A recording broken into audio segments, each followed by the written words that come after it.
Ahoy! And I did not have intercourse with that diecast. And welcome back to another diecast review.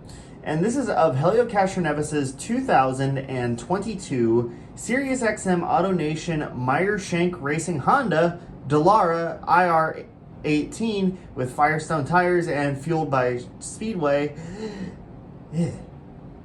Anyways, so this is the road course version of the 2021 Indy 500 winner, debatably. And yeah, let's take a look at this car. And, you know, since we're getting the road course version of a very similar car, we get to play another fun game of did Greenlight fix their shit? And to save you guys a 6-minute diecast review, the short answer is no, they actually somehow made it worse.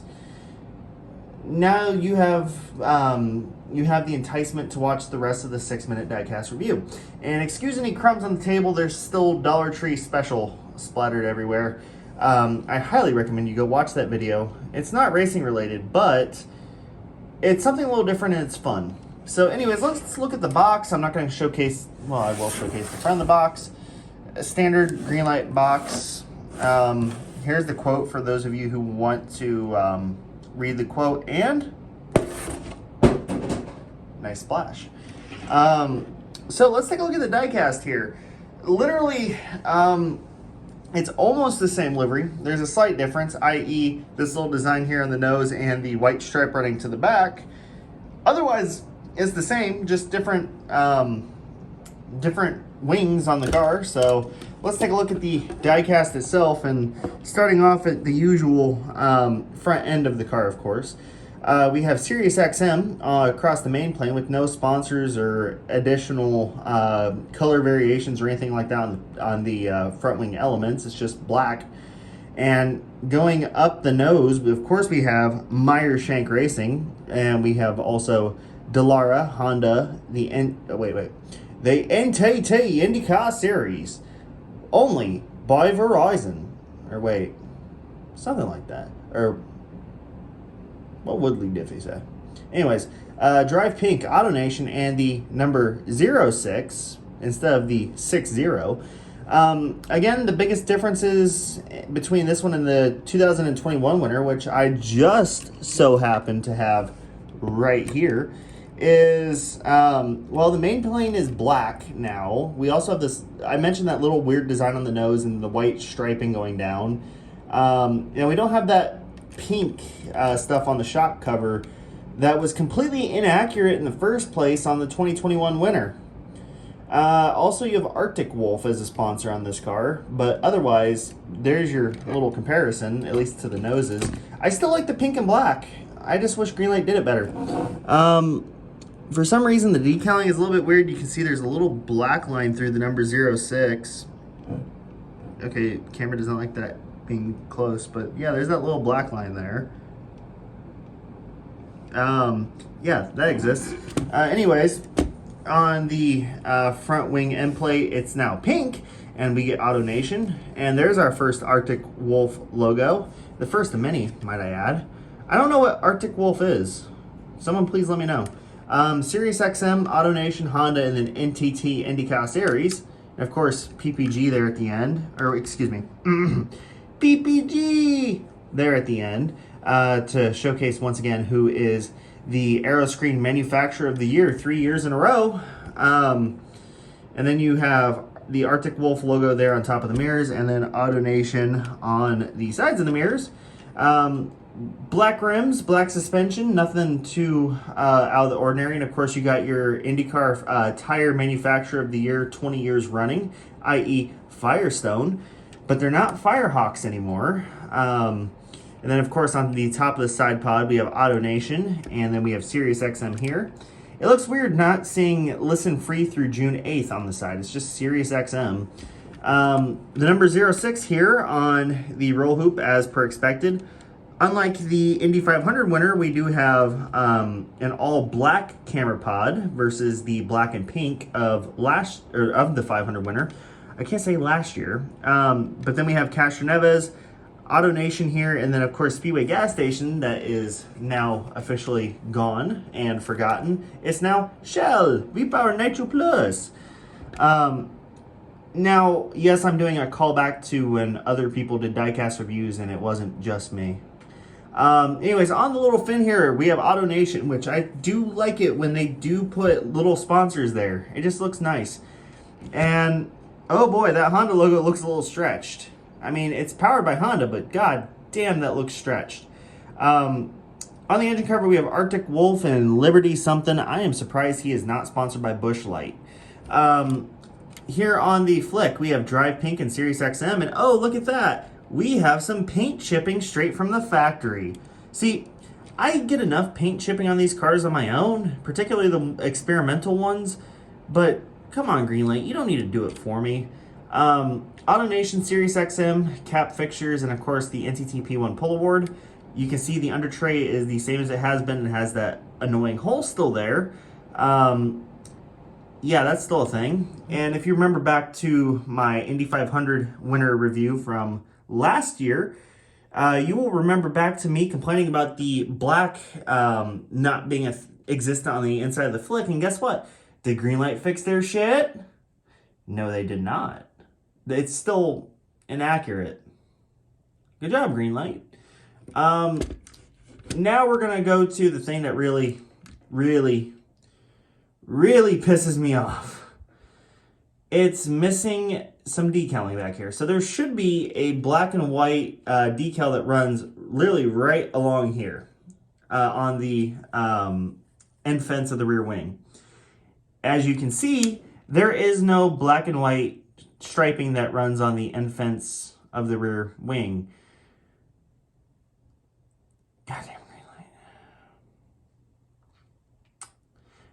You know, here's the thing. Not many people notice that. And I wouldn't have either if I wasn't actually like actively looking for stuff to complain about on this car. It's a great looking car. Don't get me wrong. Is it accurate? Nope. Anyways, on the rear wing. Actually, let me back up. Greenlight. This car didn't even come out with all the others. It hasn't been out for a ton of time, maybe like a month. And you had time to fix this. You really had a lot of time to fix this. But you didn't, did you? No, you did not. Anyways, on the rear wing, AutoNation twice, of course on the main plane and then also on the between the second and third element. And to no one's shock, back here we have AutoNation once again. And then there you can see your diffuser. This side is still the same factory of sadness. I mean, disappointment. I mean, same as the other side. And yeah, so where does this stack up? And oh, one other thing I can bitch about. The toe on these tires is god awful. Now, I did not actually purchase this car at full price.